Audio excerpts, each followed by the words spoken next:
No niin, pientä tilannepäivitystä. Tää olisi nyt vähän levällään tässä tää Hitlerin ihme.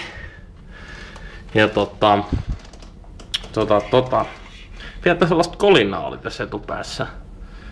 Etenkin silloin kun ajo, jos ajoi tommosen kanttikiveyden ihan hiljaakin, niin se kolahti siinä. Ja satunnaisesti myös hiljaa jarrutettaessa, joten mä ajattelin, että se on varmaan noin reaktiotangot tai sitten toi alatukivarren pallo. Ja tää kävi leimalla tossa mitäs se tos 2 kuukautta. Se oli ihan samanlainen jo silloin. Nyt kun mä pyöräytin kesävanteet alle, niin niin se on matalampi profiili, niin se huomattavasti selkeämmin rupesi tulee esille se kolina ja sitten kans pientä puoltamista jarrutettaessa. Tää on nyt siis vasen puoli. Ja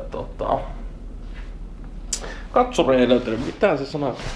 Kaikki on kunnossa vuoden päästä uudelleen. Ja niin. Se on nyt vanha ja uusi reaktiotanko. Ja niin kuin nähdään, tää vanha on ihan yhtä hymyä. Silloin on kivaa. Mutta ehkä semmoista alkavaa väliä rupeisi olemaan tässä, että tässä. Näin siinä ei tietysti tarvinnut maksaa 25 euron jälkitarkastusmaksua. Mutta ehkä kun siitä sen 70 euroa maksaa, niin ehkä niin. No voihan sitä tällä itekin sitten etiskellä näitä ja siinä mitään. Ihan hauskaahan tää. Hauskaa hommaa.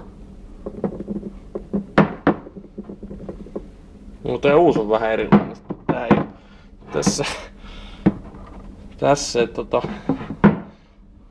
se ei ole ihan yhtä hymyä kuin tämä. No. Ja siinä. Kevät aurinko paistaa ja kaikki on yhtä hymyä.